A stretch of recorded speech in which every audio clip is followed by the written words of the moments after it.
Welcome to today's podcast interview. I brought on DG Mindset. DG, welcome. Thank you. Thank you for having me, Heather. For those new to you, please give a little background. Where do you live and what do you do? Yeah, so I'm located in Indianapolis, Indiana, and I go by the title of a mindset performance coach. But really, at the end of the day, I just help you to figure out who you are so you can get out of your own way and start living the life that you've been destined to live.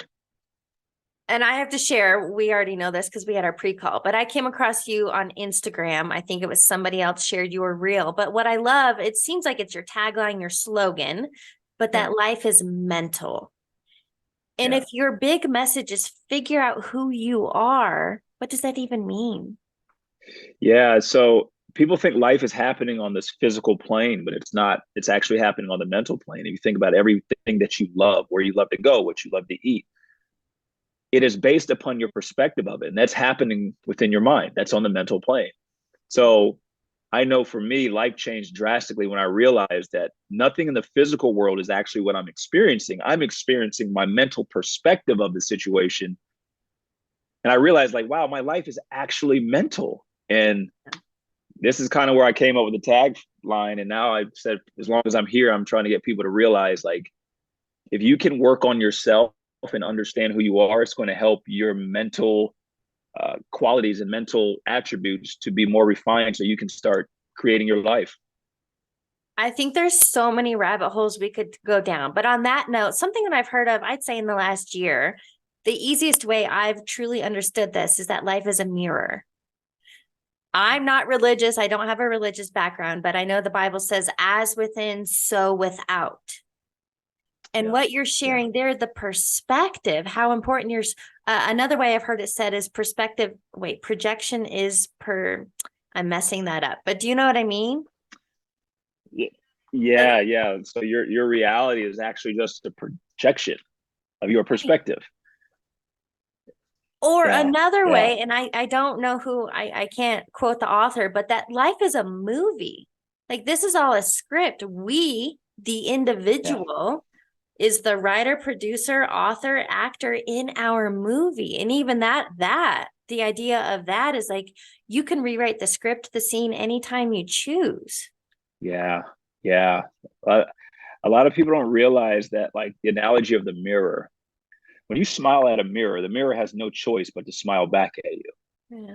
But what happens is people don't realize there actually is a slight delay from when the light hits the mirror and reflects back to your retina. But we can't pick it up with our eyes. So what happens is people say, like, "Oh no, I'm working on myself, and yeah, I'm changing by the way I'm thinking," but it's not happening yet, and it's because there is a slight delay. And within this delay is when we usually give up, and then it doesn't happen, and then we go right back down into a downward spiral. So I always tell people, hold the vibration, hold the frequency of the desired outcome until this mirror starts smiling back at you, because it has no choice but to smile back. For me, I think one of my greatest life lessons is patience because I'd say that I'm very impatient, right? We want it all right now, and social media is, but I mean Amazon, right? You can get same day delivery. We're just conditioned that way. But here's what I want to ask you. I don't believe in fake it till you make it. Mm. I like the idea, embody it until you become it. But how do Mm. you train your mind because our senses can't perceive it yet. But how do you train Yeah. your mind of a new health condition, a new financial condition, relational, whatever the thing is you desire? How do you close that gap? Yeah. So what I found in my life personally, because I was real big into affirmations, I'm writing down I'm writing on the mirror. But then I realized it wasn't me at 40 years old that's struggling with, like, creating this. It's this child inside of me who felt unworthy, who didn't feel like he was enough. It's what we call the wounded inner child. And I realized that what I actually am can create instantly, but it's about healing this wounded part of me that doesn't believe that this is even a possibility. So I say that because the more I've worked on myself in the past, the more it's increased my self awareness. And then the more it increases my self awareness, my self worth goes up.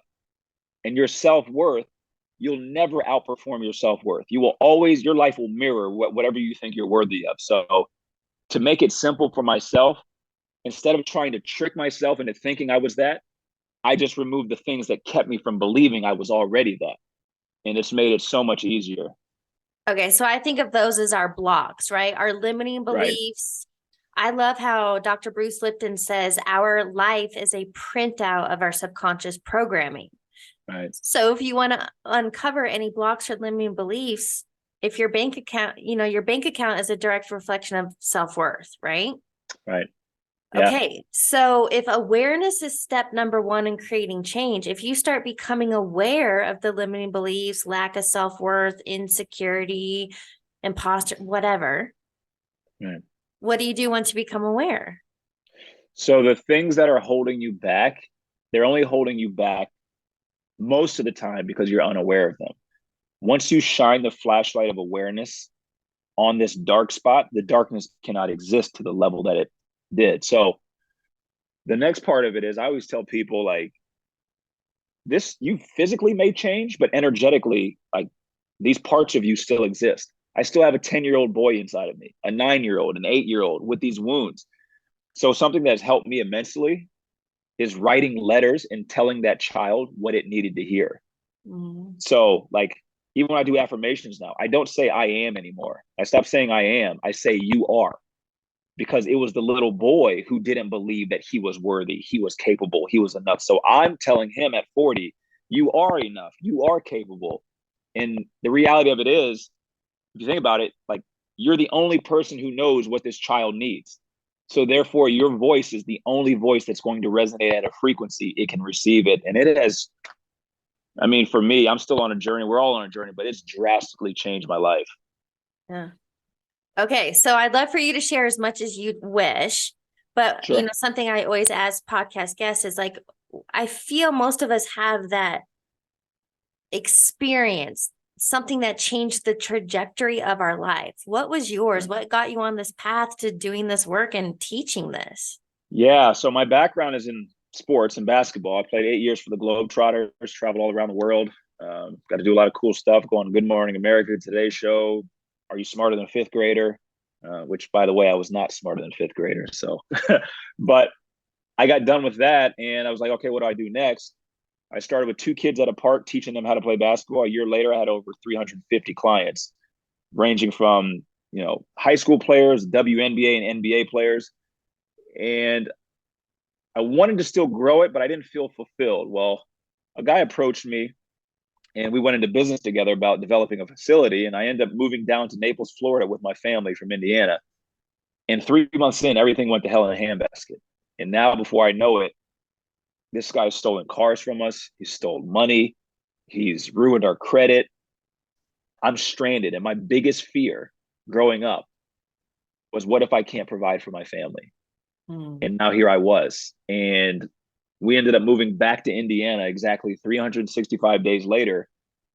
And we moved back. And like 2 weeks later, I get a knock on the door and it's the FBI. And the FBI comes and sits in my living room for 4 hours. And they let me know, hey, we're not after you, but we're going to use you to help us catch this guy who you were involved with. And I'm like, I was just a basketball trainer. How did I get to this point? Yeah. And when you talk about like the lowest of the low, like contemplating suicide, like asking myself, is this like, do I really want to do this thing called life anymore? And that was when everything hit rock bottom. Yeah. But I'm here to tell you, Heather, if that had not happened, I'm not sitting here on this podcast with you, because it forced me to change the way I was viewing life. And that's why I'm here now. Okay, so I just got chills, and something I was taught years ago, like whatever you want to call it, whatever you connect with, life is always guiding us. I believe in that we all have intuition. Whether or not you tune in is up to you. But something I heard, kind of an analogy, is like life will, kind of dangle a feather if you're not paying attention. And if you're not paying attention, then maybe life will smack you with a brick. And if you're still not paying attention, you're going to get hit by a Mack truck. And it seems like Yeah. you waited until the Mack truck moment. Yeah, for sure. But how long did it It, take you to like, oh, go ahead. no, I was just going to say it was me, like it was the ego wanting all of these material things and ignoring the parts of me that I actually needed to work on, and not seeing that I thought these material things were going to make me enough. They were going to make me worthy. They were going to make me whole. And it's like I had to go. I don't know if you've ever been to Naples, Florida, but I mean, it's one of the most affluent places there is. And I had to go there to see this isn't really what you want. This isn't what you want. We're going to take it all away so you can see that this isn't what you want. And now I like truly, I remember thinking like, I just want peace. That's it. I will do what I would cut off my foot if I could have peace. Yeah. And I realized that's really all I wanted to begin with. Okay, I love that you brought that up. I have a what's called a life assessment on my website, and I see them come in all the time. And those are questions I ask. Well, one, I have people rank scale 1 to 10 and different life buckets, but also like, what are you seeking? And if I boiled it down, most people, they think it's money, material wealth, success, but I've worked with multimillionaires and it is not money. People are seeking happiness, freedom, abundance. But can we talk about how those are our innate? That's who we are. Right. Right.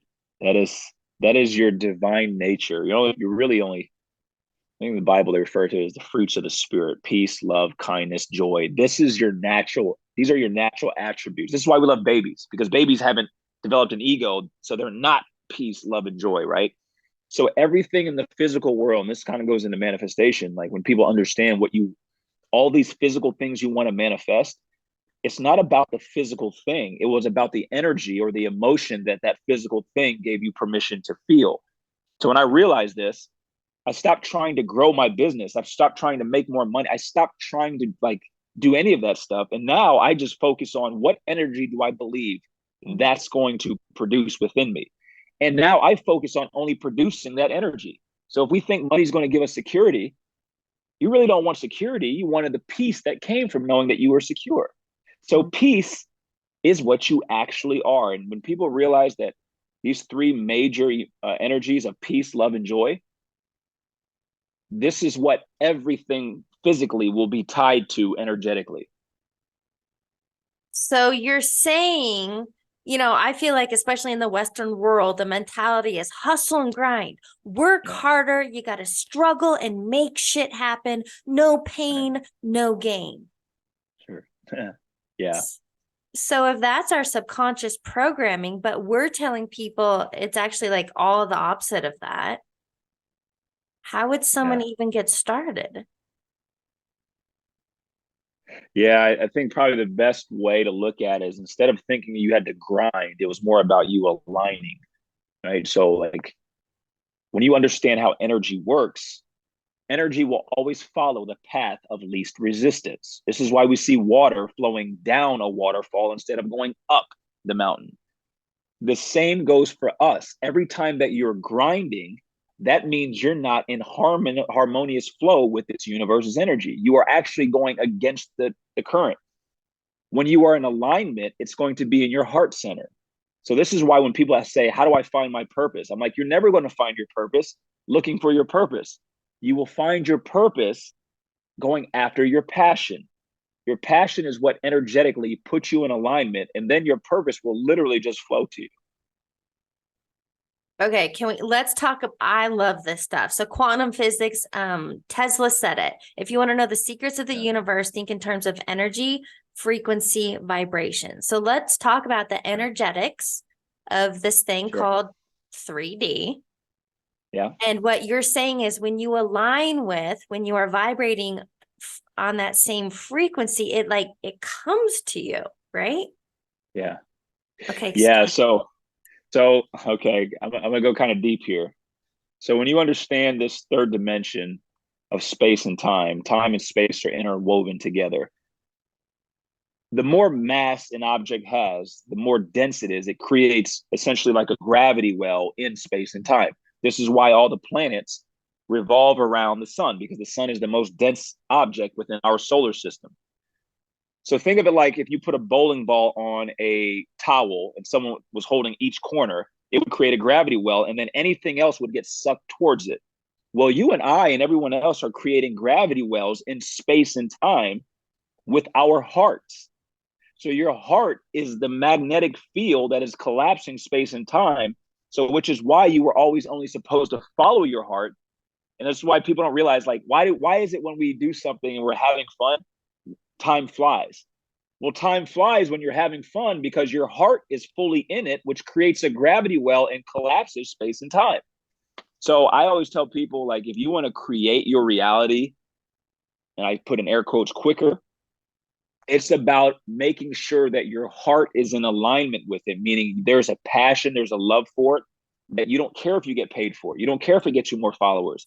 If you do that, you will start to see through this thing that we call electromagnetism, things will come to you quicker because you have more of a mass or dense object of your heart being put into it that's collapsing space and time. The word I wrote down while you explained all that was detachment. Yeah. From my experience, when we are forcing, manipulating, trying to control the outcome, when we, from a limited perspective, are trying to figure out the how and the when, we limit ourselves. Sure. That's why I hate somebody, that's not the right word. I dislike, or it's so limiting when someone's like, oh, my 5-year plan. Yeah. Time is such an illusion. I think it's great to have clarity and quote goals or things you want to experience or have or be or do, but how can we help people let go of the timeline? Understanding that your life is mental. That's the first step. When I say, like, every version of you already exists. Every single version of you exists simultaneously because we know that there is no such thing called the past or the future. So when I say every version of you, scratch out the word version and put perspective. Every perspective of yourself already exists. And you are however you view yourself. So your state of being is what's creating your reality. Well, I could shift my mind and use this thing called the imagination to see myself as a billionaire global icon. And if I hold that frequency long enough, this will become my state of being. And if you look at the definition of manifestation, it is the embodiment of an abstract thought. So the moment that you are embodying this frequency, this thought, this perspective, you have literally just quantum jumped to that timeline. And this is how we were all creating our reality. So, like, to answer your question, like, literally every version of you is waiting for you. All you had to do was shift your mind and shift your mentality to what it would be like if you were them right now, and then hold that mother vibe. If you can do that, it has to show itself in this reality. Okay, so I want to go far down this rabbit hole because I love this stuff and I have so much fun with it. I know Bob Proctor is somebody that you followed his work. And what Bob Proctor always said is everything is created twice. Once in the imagination, once in 3D. And so what you are saying, or how I've heard it said otherwise, the fact that you could imagine it or have an idea of it means it's possible.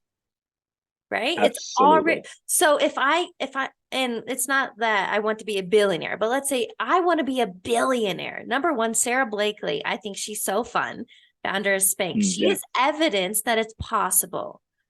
So for me, it's like, okay, find evidence. If somebody else has already done it, if they could do it, I could do it, right? The 4-minute mile rule. Sure. Yeah. Anyone not familiar with that, that simply means like Roger Bannister was the first guy who ran a sub 4-minute mile and nobody believed it was humanly possible. He did it. And within a couple of weeks, many people followed and now several thousand people have done it. So he created the belief. So can you talk about if somebody imagines wanting to start a business or write a book or have that loving relationship, all these things people want, how do you become that version, step into that time and space? Yeah. So there's these are the stages of it. It's, I think I can do it. I believe I can do it. I know I can do it. I am it. Most people get to I think, and then they get to I believe this is possible, and they stop. They think that's enough. When you get to I believe, there's a whole nother step of I know, but the gap in between I believe and I know is what we call doubt. And all doubt will be spurred by fear. Well, it's Mm. not fear of you today, it's the fears from that were subconsciously programmed when you were a child. So if I can go back and remove those fears, it shortens the gap between I believe and I know.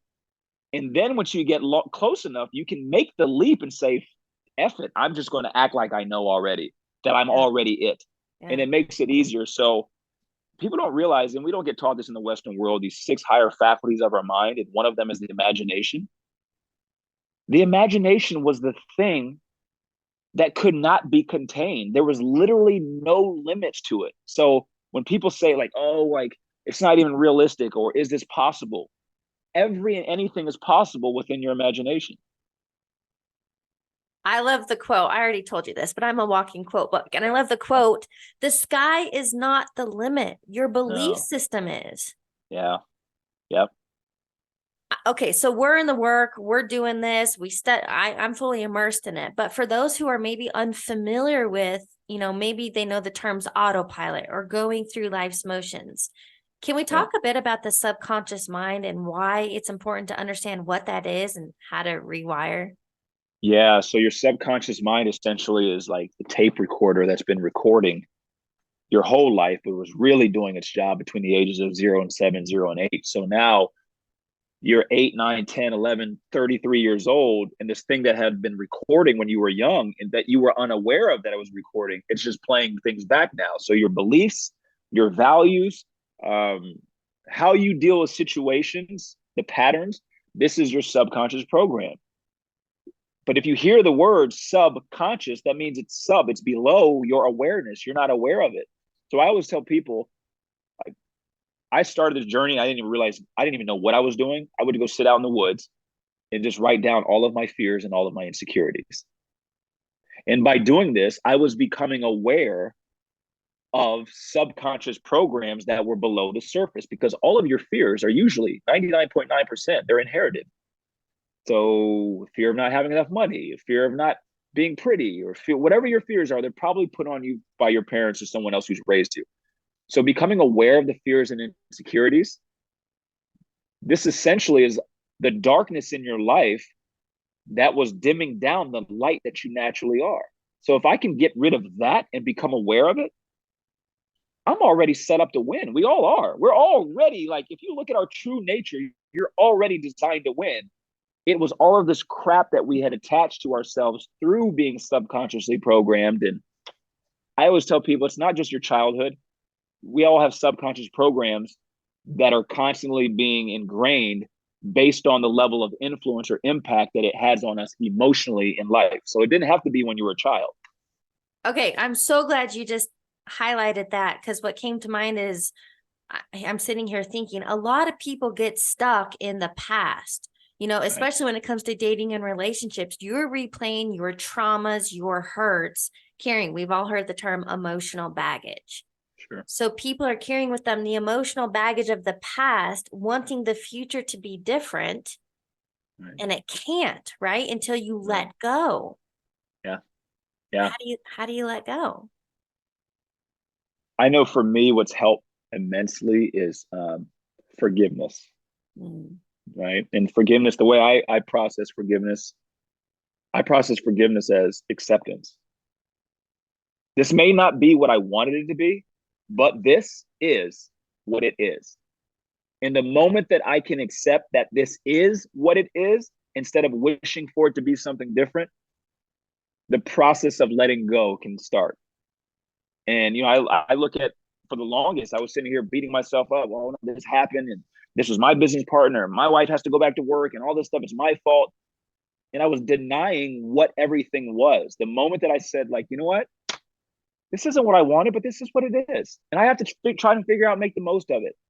This is what we call being accountable, being responsible for our own lives. The moment that you do that, now you won't view these situations, this hardship, this struggle, this adversity as something that is against you. You will look at it as a part of your movie, a part of your journey, and you can embrace it and own it. And then this is the beautiful part about being a human.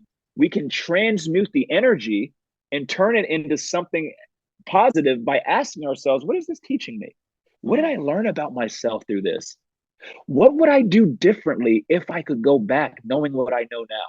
When you do that, you'll see that everything literally was set up just to teach you a little bit more about yourself.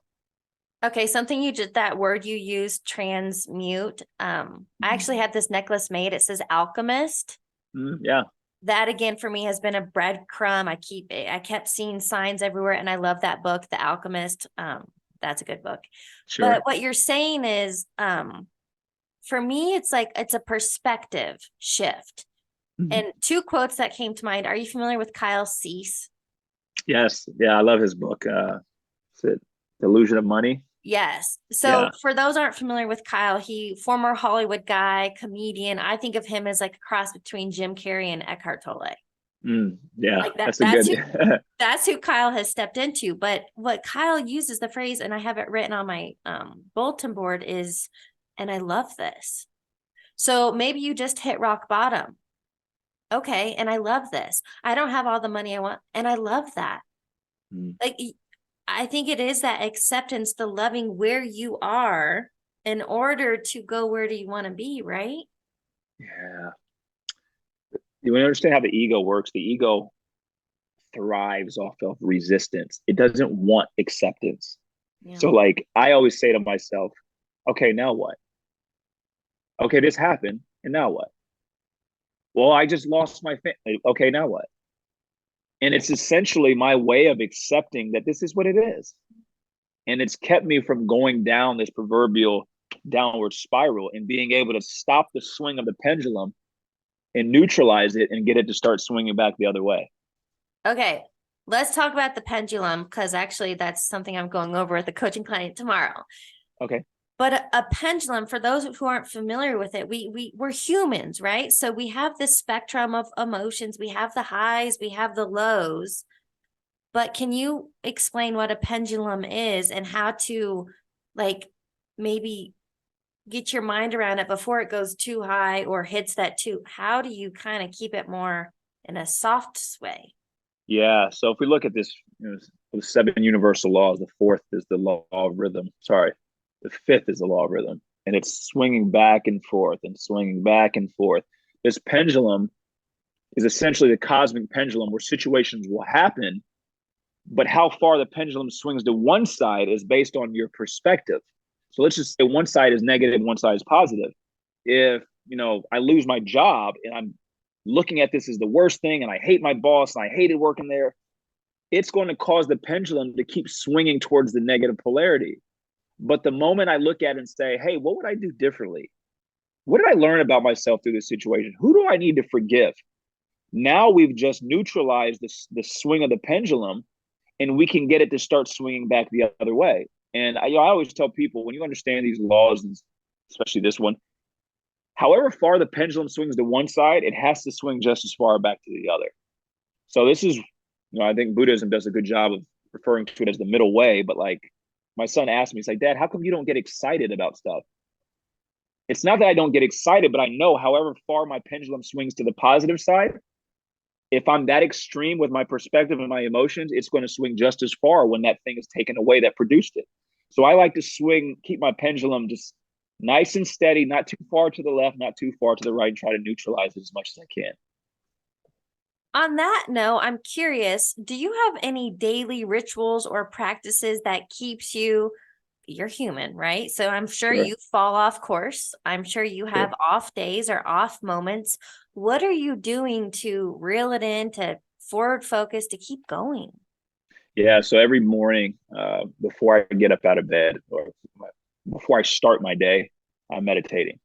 Um, if I need to do breath work, and breath work I'll usually do based upon kind of where my thoughts, my emotions are. If I feel like this is a kind of a quote unquote high stress day, then I'll probably do breath work.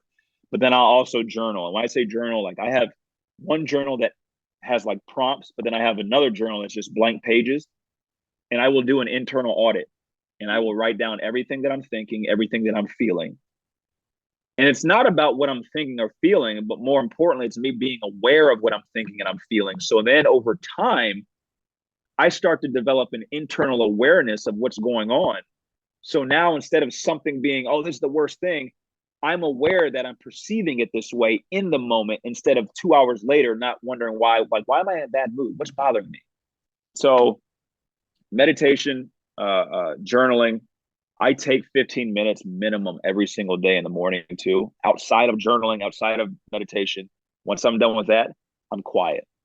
I have a meditation chair and I just sit here and stare out a window. I don't think about anything. The phone is out of the way. And this quiet space is essentially like, this is my sacred time. So those are the things like my wife, my kids, they know like when daddy's in that space, nothing else exists right now. Non-negotiables. Exactly. Yeah. For those who maybe don't have morning, and I intentionally call it a morning ritual, because for me, if you call it a routine, what word can you derive from that is a rut? Because then now you're going through a new form of autopilot, right? Or needing to check all the boxes. So what would you offer to somebody who's maybe new to this, or what is one thing they could implement? Yeah. I always say journaling. Journaling is it's essentially your own therapist. And that's what, therapy allows you to become aware of things that are below the surface. When you write down, I feel scared, or I'm feeling worried, or this is bothering me, or I'm thinking about this, you become so much more aware of the inner part of your circle. And the inner part of your sphere of awareness is essentially where life is taking place. So I'm to the point now where I don't have routines, I don't have habits. I like it's a lifestyle. Like this is like I have to go out of town tonight. I'm still going to do the same thing in a hotel tomorrow. Like this is a way of being now. This is who I am. So, um, and I made a deal with myself here about 3 years ago that I'm going to figure out as much as I can about myself in this life, and nothing is going to stop me from that. And this is just a part of the routine that I carry every day, so I can become more aware of who I am. Okay, so something that's coming to mind, I love how you use the word lifestyle. Hmm. How important is it, our environment and who we spend our time with? Oh, it's everything. It's everything. It's when you understand how energy works, there's something that we call energy entrainment, meaning if I carry an energetic signature or energetic frequency of shame and guilt, and I'm around you, and let's just say you carry an energy of courage, if I'm around you enough and my energetic signature is strong enough, I can pull you down. So, what the old saying we say that birds of a feather flock together.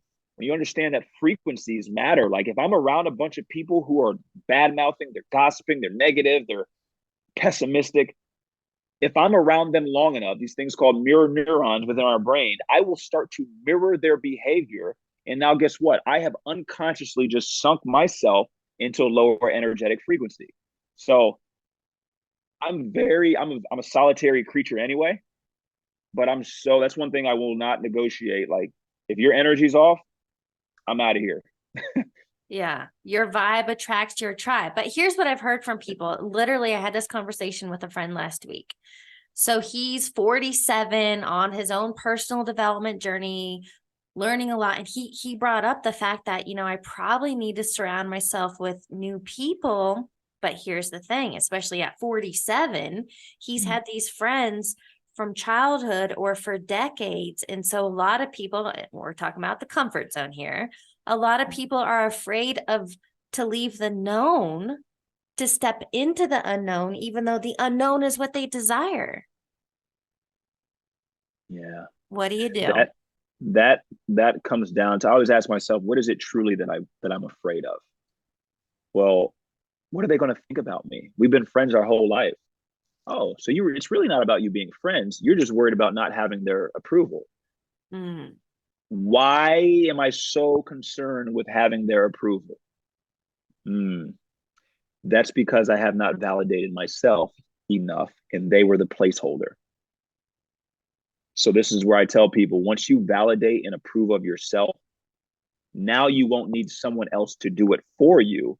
And you can make decisions based on what is best for you energetically instead of making a decision out of fear of not receiving this energy from somebody else. Okay, so I have another question for you, especially Sure. doing this work for me. Now, I've heard the phrase that people come into your life for a reason, a season, and a lifetime. Sure. Doing this work, I never want to think or come across as I'm better than somebody. But like you're saying, if you have low vibes, if you have low energy, if you have victim mentality, I can't be around you. Right. But how do you stay in the lane and doing this work? So what I'm asking is somebody who's like him, I'm talking about him last week, realizing, hey, there's some people I got to drop from my life. But you Sure. don't want to think I'm better than or to judge them. But you also have to hold yourself in enough love and compassion that you have to do what's best for you. How do Right. you dance that line? I always tell myself that I'm just going strictly off the energy. That's it. And energy doesn't lie. There's no human emotions involved in it. We're just literally looking at frequency. We don't resonate. Yeah. My job next is to say, like, you're going to perceive this and perceive me however you desire. I have no control over somebody's perceptions of me. What someone else thinks about you is none of your business. Yeah. It's quite frankly, it's none of your business. So I know for me, because this evolution, this journey, it's and I don't say this from an egoic place, but I'm changing so rapidly because of the work I'm doing. I have realized that if you're not doing the work on yourself, 6 months later, we probably won't be knowing each other because like I'm moving to a new frequency. So Yeah. it's about you understanding that literally nothing else exists outside of you. It is just you. And if I'm worried about what someone else thinks of me, it's because I haven't worried enough about what I think about myself. I love that. Okay, so something that you preach about often through your content is the idea of like unlocking your full potential, becoming your unlimited self. And so I'd love to talk about that. What does that mean specifically, and how can individuals step into that? Yeah, I think the big thing is understanding really what you are. More importantly, understanding what you are not. People think that they're their body, they think they're their car, their houses. You are none of these things. You are an infinite stream of consciousness, of energy, of spirit, whatever word you want to refer to it as. That is what you are. You are merely just using this vessel, this vehicle that we call a body, Yeah. and you're using the mind to carry out what spirit wants in the body. When you realize truly what you are, you will see that there was nothing that you could not do. Nothing. How many times do you accomplish something and then when you do it, you're like, dang, I could have done this like years ago. How come I didn't?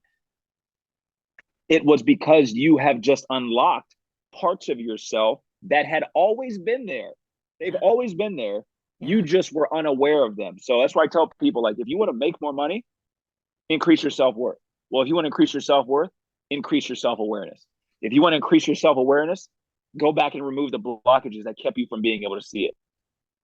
It always starts and ends with you. And when you do that, I'm telling you, life will change drastically.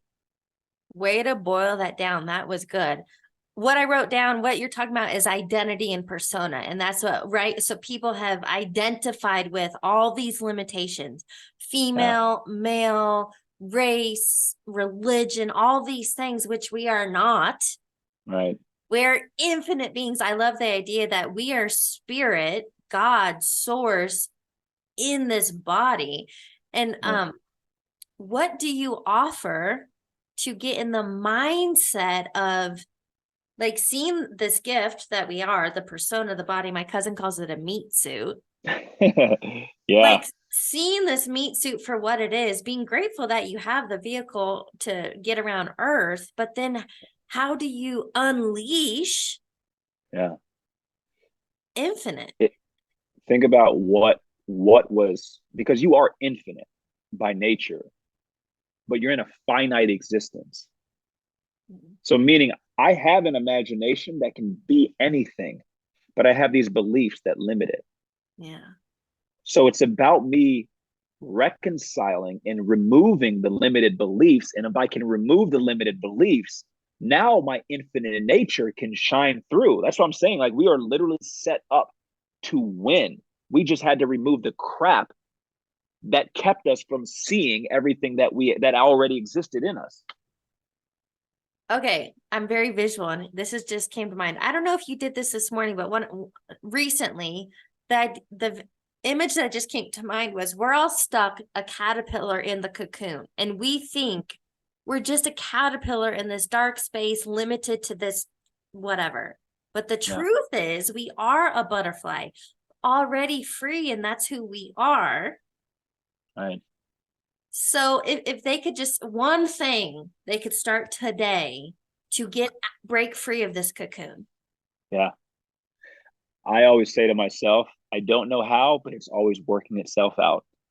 I don't know how, but it's always working itself out. I don't know how, but it's always, and I repeat this daily. And now what I've just done, I've taken away the ego self, the mind. I don't have to figure out how now. I just know it's going to work itself out. And it's made life so much more smoother. Okay, so we still have a few minutes. I want to, because this is something you touch on. I think it's important to bring to attention. You talk about the 3 planes. Is that what you call it? The 3 planes of awareness or something? Yes. Can you talk about those? Yeah. So spiritual plane, the mental plane, and the physical plane. Spirit, mind, body, higher self, ego self, lower self. There's a second law of this universe called the law of correspondence, and it says, as above, so below as above. Meaning, whatever you are on the plane above, you will be on the plane below. It corresponds. So when I realized this, like the physical life, my job, what I make, my relationships, those are actually being governed on the plane above, the mental plane. But the mental plane is being governed by the plane above, which is the spiritual plane. So I can take care of the physical plane by taking care of the mental plane, but I can't take care of the mental plane until I take care of the spiritual plane. The spiritual plane is pure, it's perfect. There's nothing to take care of. My job is to bring my awareness to the spiritual plane of what I actually am. And this is why meditation is so powerful. This is why breath work. This is why psychedelics are transformative, because it puts you on the spiritual plane and you get to see, holy shit, I'm not my thoughts. I'm not my body. And when you have that awareness, when you have these quote unquote negative thoughts, you can start to govern them. You can control them. You can say, wait, no, this is in line with what I want to live. When you can do this, and this is where like it makes it so simple, I don't have to make more money. All I have to do is change the way I think. But in order to change the way I think, I have to recognize that I'm infinite and that I can create anything at will. And it just makes it so much easier when you understand these 3 planes of existence. When you're talking about the spiritual plane, is that also, I guess, what I'm thinking of, or an angle, a lens would be levels of consciousness? Sure. So a lot of times we'll say 3D, 4D, 5D, right? Okay. So 3D is the physical plane, 4D is the mental plane, 5D is the spiritual plane. Your awareness is on all 3 planes at the same time. Your consciousness is on all 3 planes. But the problem is most of us identify with the lowest energy, which is our physical body. Very few of us identify with the mental plane, and a small number identify with the spiritual plane. So if you can have your awareness, and here's the reason why they call it 3D, 4D, 5D, the D stands for density, right? 3rd density, 4th density, 5th density. When you understand that everything is just light, that's all it is. Everything's light. Yeah. And something that's 3D, the light is not vibrating as fast. Something's 4D, it's vibrating a little faster. 5D, it's vibrating at an infinite speed. The more it's vibrating, the more density it creates. So now there's more light to receive. Well, we know through quantum mechanics that light carries information. So when you have a 5-dimensional or 5D consciousness, there's more light there for you to receive information from the divine. And like literally, like you will get downloads, breadcrumbs, like whatever you want to call it, will come in because you are a conduit to receive from source, consciousness, spirit, whatever you want to refer to it as. That alone, I think, is an entire podcast. And I love that stuff. But ultimately, I think on very simplistic terms, you're talking about, we are so focused on the particle rather than like the wave and the infinite. We're so Yeah. focused, and that's our senses. That's what our senses do. Our senses lock us into, well, I can only see, taste, hear, smell right here. And we're saying when you can let go of these self-imposed barriers, Yeah. it's already there. It's already there. Everything is already here. Oh my gosh, Yeah. I love this. Okay, so I have a question for you. We Yes. touched on a lot. What do you believe is one key takeaway you want listeners to get? Um, I would say probably that you already have everything inside of you. Like you said that you talking about the caterpillar. Caterpillar already had the butterfly inside of it, but it had to go through this process of metamorphosis. It had to go through this process of transformation. Maybe somebody who's listening to this is going through that process of transformation where their old belief system just isn't working and now they have to change to something new that's conducive to the life they want to live. Always remember that you have that butterfly inside of you. It's there. It's about you stepping into those uncomfortable places, dealing with these things that may have kept you from believing you were capable or becoming more than what you are right now, dealing with those, reconciling them. And then you're going to start to see that in this incubation, this cocoon, you're starting to grow wings. And once you start to see the wings, you'll see that nothing could stop you. Oh, I love that. All right, I have a few rapid fire questions to wrap up the interview. Okay. What is a quote or motto that you live by? What you think will be, what will be was what you thought. Say it again. Did you get that? Say it again. What you think will be and what will be was what you thought. So it all comes back to thought. Yeah. Dang, That's love that. What is a book the you're first currently cause. Yep. reading or highly recommend? Oh goodness. The book I'm reading right now is called A Book to Set Your Soul Free. Um, I'm reading that right now. A book that I recommended people to read is called The Adventure of I. Fantastic book. I read over 350 books, and this is my top two. What And it's was the not number advent? two. What's Adventure of I? The Adventure of I is essentially a book that's breaking down everything, the three planes, the universal laws, subconscious, conscious. It took everything and put it all in one book. And it's fantastic. Okay, cool. All right, final question. What advice would you give your younger self? Ooh, wow. This is a good one. Um, I would probably tell him, make sure you dream big, like bigger, because you're going to do everything that you put your mind to. Such a great note to end on. DJ, thank you so much for joining me, bringing your presence, your energy, your light, and all the work that you're doing. Thank you. And likewise, Heather, thank you for what you're doing in this world and all the souls that you're helping. And thank you for having me on.